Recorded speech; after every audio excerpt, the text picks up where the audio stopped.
के नीचे ट्रेंच में ले जाता है। पानी के नीचे इन्हें बहुत सारे क्रीचर्स दिखते हैं और मॉरिस चाहता है कि पानी से 11,000 मीटर नीचे एक टीम जाए ताकि वो देख सके कि नीचे क्या है।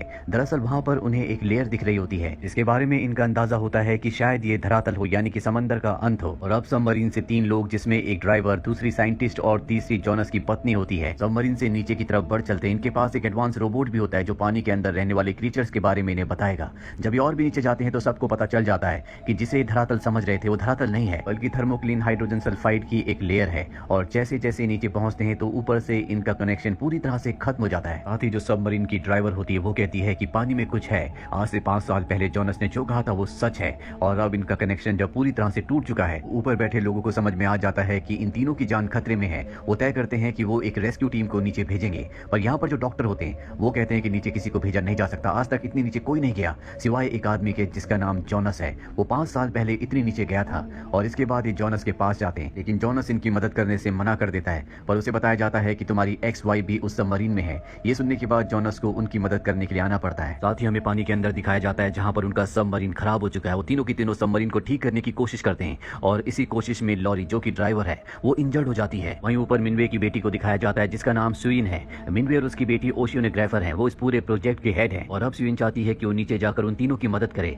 वो अपनी बेटी के साथ यहाँ पर आई होती है। वो अपनी बेटी को कहती है कि मैं जल्दी वापस लौट कर आऊंगी और अपने सबमरीन से नीचे पहुंच जाती है। वहीं जॉनस भी यहाँ पर पहुंच चुका है। जॉनस ने 5 साल पहले जिन लोगों की जान बचाई थी उसे उसके लिए क्रेडिट नहीं दिया गया था, बल्कि लोग उस पर आरोप लगाते थे कि उसने अपने दोनों साथियों को वहां पर मरने के लिए छोड़ दिया। इनमें से स्वीन भी एक होती है और अब जॉनस की इनको जरूरत है, इसीलिए जॉनस अपने साथियों के साथ सबमरीन से नीचे पहुंच जाता है। वहां पर वो देखता है कि स्वीन के सबमरीन को एक बहुत बड़ी क्रीचर ने पकड़ लिया है। इसीलिए जॉनस अपने सबमरीन के सारी लाइट्स को ऑन कर देता है ताकि उस क्रीचर का ध्यान उसकी तरफ अट्रैक्ट हो। हालांकि स्वीन वापस नहीं जाना चाहती और उसे बताया जाता है कि जॉनस यहाँ पर सब कुछ संभाल लेगा, तुम ऊपर चली जाओ। स्वीन यहाँ से अपने सबमरीन से ऊपर चली जाती है और अब जॉनस अपने सबमरीन को उस दूसरे सबमरीन के साथ जोड़ता है जिसमें उसकी एक्स वाइफ और 2 और लोग फंसे हुए हैं। जॉनस की एक्स वाइफ और दूसरी ड्राइवर ऊपर चली जाती है, लेकिन इनके साथ जो साइंटिस्ट होता है उसे पता चल जाता है कि वो विशाल क्रिएचर इन्हीं की तरफ आ रहा है। इसीलिए वो अपने सबमरीन का दरवाजा बंद कर देता है, अपने आप को अंदर ही कैद करके उस सबमरीन की सारी लाइट जला देता है, जिससे अब वो क्रिएचर उसकी तरफ आना शुरू हो जाता है। जॉनस अपने सबमरीन को लेकर ऊपर की तरफ बढ़ चलता है और ठीक उसी पल साइंटिस्ट के सबमरीन पर, जो कि खराब है, उस पर वो क्रिएचर हमला करता है और उसे मार देता है। अब बाकी सब के सब ऊपर आ जाते हैं। स्वीन इसके बाद जॉनस के पास आती है और उससे माफी मांगती है, क्योंकि आज से 5 साल पहले जो हादसा हुआ था वो हमेशा इसके लिए जॉनस को अपराधी समझती थी। लेकिन अब उसे खुद जाने के बाद पता चल गया कि उसमें जॉनस की कोई गलती नहीं थी, वहाँ के हालात ही ऐसे थे। ट्रेंच के अंदर सब लोगों की मीटिंग होती है जहाँ पर इन्हें पता चलता है कि जब इन्होंने थर्मोक्लिन की लेयर को पार किया था तो सबमरीन की वजह से हाइड्रोजन सल्फाइड की जो लेयर थी वो ब्रेक हो चुकी है, यानी कि वहाँ पर एक होल बन चुका है जिससे थर्मोक्लिन की लेयर के नीचे रहने वाला वो क्रिएचर अब ऊपर आ सकता है। आज तक उसी लेयर की वजह से वो समंदर के नीचे था। अब जब ये बात कर ही रहे होते हैं कि तभी इन्हें ट्रेंच में झटके महसूस होते हैं। समझ जाते हैं कि वो क्रिएचर ऊपर आ चुका है। ये सब के सब नीचे जाते हैं जहाँ पर इन्हें ग्लास के ऊपर उस क्रिएचर के दांत के निशान दिखते हैं, जिसका मतलब वो अंदर आने की कोशिश कर रहा था। साथ ही इन्हें ये भी इन्फॉर्मेशन मिलती है कि समंदर में 3 बड़ी बड़ी बोट्स अपने आप ही गायब हो गई। ये अपनी बोट से उस जगह जाते हैं जहाँ पर बोट्स गायब हुई थी। वहाँ पर किसी इंसान का कोई नामो निशान नहीं होता, सिर्फ वहाँ पर बोट्स का मलबा होता है, जिससे समझ जाते हैं कि ये उसी क्रिएचर का काम है। जानते हैं कि वो आसपास ही है और अब जॉनस पानी में उसके ऊपर ट्रैकर लगाने के लिए जाता है ताकि उसकी लोकेशन इन्हें पता चलती रहे। उसके ऊपर ट्रैकर लगाता है, लेकिन वो मेगलोडॉन उसे देख लेती है, वो उसका पीछा करती है। जॉनस के साथ ही उसे वापस खींचना शुरू कर देते हैं और इससे पहले कि वो जॉनस को अपने विशाल जबड़ों के अंदर दबाकर मार देती, जॉनस को उसके साथ ही बोट में ऊपर खींच लेते हैं। इस तरह से उसकी जान बच जाती है। पर अच्छी बात यह है कि अब इन्हें पता है कि वो मेगलोडॉन, वो क्रिएचर कहाँ पर है। इसीलिए स्वीन तय करती है कि वो एक बहुत बड़े प्लास्टिक की बोतल के अंदर समंदर के नीचे जाएगी। उसके पास वेनम का एक तीर दिया जाता है जो कि बहुत ही जहरीला है और इससे वो उस क्रिएचर को मारना चाहती है। जिस प्लास्टिक की बोतल के अंदर वो होती है बहुत ही मजबूत है। यहीं पर एक लड़की होती है जिसने इस मजबूत कैप्सूल को डिजाइन किया होता है और अब स्वीन उसके अंदर नीचे चली जाती है। यहाँ पर मरी हुई मछलियों का कुछ चारा फेंका जाता है ताकि वो क्रिएचर उससे अट्रैक्ट होकर वहां पर आ जाए। शुरू में कुछ शार्क्स वहां पर आती है, पर जल्दी वो मेगलोडॉन, वो क्रिएचर भी वहां पर आ जाती है। सबसे पहले वो स्वीन के ऊपर हमला करती है, लेकिन उसका कैप्सूल सच में बहुत ही मजबूत होता है। स्वीन वेनम का तीर उसकी बॉडी में इंजेक्ट कर देती है, जिससे वो तड़प जाती है और अब वो उस कैप्सूल को तोड़ने की बजाय उस पूरे के पूरे कैप्सूल को निगलने की कोशिश करती है। पर बोट से बड़ी बड़ी रस्सियों से उस मेगलोडॉन की फिन्स को बांध दिया जाता है, लेकिन यहाँ पर स्वीन की जान खतरे में होती है। जॉनस को पता चल जाता है, इसलिए पानी में कूदता है और इससे पहले कि वो पूरा का पूरा कैप्सूल निकल जाती, जॉनस उस कैप्सूल के ढक्कन को खोल देता है और स्वीन को वहां से निकाल लेता है। हालांकि स्वीन पर वो मेगलोडॉन हमला करना चाहती है, लेकिन उसके फिन्स को बांधा हुआ है, इसीलिए वो आगे नहीं बढ़ पाती। साथ ही वेनम जहर का असर उसकी बॉडी में बढ़ रहा होता है, इसीलिए वो बेहोश हो जाती है। इसके बाद स्वीन को ऊपर खींच कर लाया जाता है। जब होश में आती है तो वो जॉनस को थैंक्स कहती है और अब ये उस मेगलोडॉन को अपनी बड़ी बोट के ऊपर यहाँ यहाँ से ले जाते हैं। सबके सब बहुत खुश होते हैं, इन्हें लगता है कि इन्होंने उस क्रीचर को मार दिया है।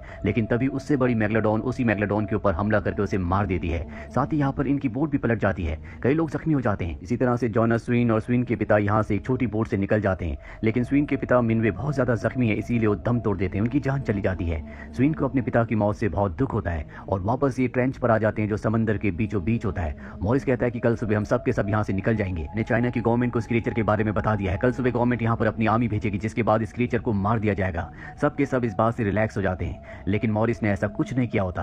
रात को अपनी टीम के साथ जाता है और पानी में एक जगह जहाँ पर उसे बहुत बड़ा क्रीचर दिखता है वहाँ पर बमबारी करता है, जिससे वो क्रीचर मारा जाता है। और मॉरिस अपनी टीम के साथ उस क्रीचर के पास जाता है तो उन्हें पता चलता है कि वो मेगलोडॉन नहीं है जिसे मारना चाहते थे, बल्कि ये एक व्हेल मछली है। मॉरिस अपने लोगों से कहता है कि जल्दी से यहाँ से चलो, मेगलोडॉन इसे खाने के लिए यहाँ पर आने वाली होगी। और जब वो आगे बढ़ते हैं तो मॉरिस नीचे पानी में गिर जाता है। वो अपनी जान बचाने के लिए व्हेल मछली की बॉडी के ऊपर चढ़ जाता है, पर अब यहाँ पर मेगलोडॉन भी आ चुकी है, जो व्हेल मछली के साथ साथ मॉरिस को भी अपनी खुराक बना लेती है। वहीं ट्रेंच के अंदर सबको पता चल जाता है कि मॉरिस ने चाइना की गवर्नमेंट को कुछ नहीं बताया, यानी कि इन्हें यहाँ पर रेस्क्यू करने के लिए कोई नहीं आने वाला। साथ ही इन्हें इस बात की भी चिंता होती है कि जल्दी वो मेगलोडॉन कई शिप्स को और कई लोगों को अपनी खुराक बना लेगी। इन्हें किसी भी कीमत पर उसका खात्मा करना होगा। इन्हें पता चल जाता है कि वो बड़ा क्रिएचर वो मेगलोडॉन एक बीच पर जा रही है, जहाँ पर एंजॉय करने के लिए कई 100 लोग इकट्ठा हुए हैं। और अब मेगलोडॉन भी यहाँ पर पहुंच जाती है, जो लोगों को निगलना शुरू कर देती है। चारों तरफ भगदड़ मच जाती है। जॉनस भी अपने लोगों के साथ शिप से यहाँ तक पहुंच जाता है। जॉनस और स्वीन उन लोगों को बचाने के लिए अपने ग्लाइडर से पानी के अंदर उतर जाते हैं और मेगलोडॉन के ऊपर हमला कर देते हैं। लेकिन इतने छोटे ग्लाइडर से इतने बड़े मेगलोडॉन को मारना पूरी तरह से असंभव है। और एक पल ऐसा आता है जब जॉनस के सामने वो बड़ी मेगलोडॉन है, जो उसके कई साथियों को पहले भी मार चुकी है। जॉनस तय करता है कि अब वो उससे नहीं भागेगा, बल्कि उसका सामना करेगा। वो अपने ग्लाइडर को लेकर उसकी तरफ बढ़ चलता है और जैसे वो उस बड़ी क्रीचर के नीचे पहुंचता है तो अपने ग्लाइडर से एक बहुत बड़ी ब्लेड को बाहर निकालता है। उस ब्लेड से वो उस मेगलोडॉन के उस क्रीचर के पूरे पेट को चीर देता है और वो मेगलोडॉन उसके ग्लाइडर को पकड़ लेती है। इससे पहले कि वो उसके ग्लाइडर को चबा डालती, वो ग्लाइडर से बाहर आ जाता है और एक रॉड से उसकी आंख पर हमला करता है, जिससे वो पूरी तरह से तड़प जाती है और पानी के ऊपर छलांग लगाती है। अब यहाँ पर उसका बहुत ज्यादा खून बह चुका होता है, इसलिए यहाँ पर बहुत सारी शार्क्स आ जाती हैं जो उसके ऊपर हमला कर देती हैं। जॉनस भी अपनी जान बचाकर यहाँ से निकलने की कोशिश कर रहा होता है, इससे पहले कि शार्क्स उसे भी अपनी खुराक बनाती। यहाँ पर स्वीन आती है जो उसे बचाकर ले जाती है। दरअसल जॉनस ने अपनी बहादुरी और साहस से उस बड़ी क्रीचर को, उस मेगलोडॉन को मार दिया है। इसके बाद जॉनस और स्वीन दोनों के दोनों बोट में अपनी शिप पर वापस आ जाते हैं, जहाँ पर सबके सब उस क्रीचर के मारे जाने से अब सेटिस्फाइड हैं। अगर जॉनस उसे नहीं मारता तो धीरे धीरे वो पूरे समंदर पर अपना कब्जा कर लेती और समंदर में इंसानों के ले जाना पूरी तरह से नामुमकिन हो जाता। अब उस 2000 साल पुरानी मेगलोडॉन का खात्मा हो चुका है, यानी कि खतरा पूरी तरह से टल चुका है। इसी के साथ ये फिल्म, ये कहानी यहीं पर खत्म हो जाती है। उम्मीद करते हैं कि ये कहानी आपको पसंद आई होगी।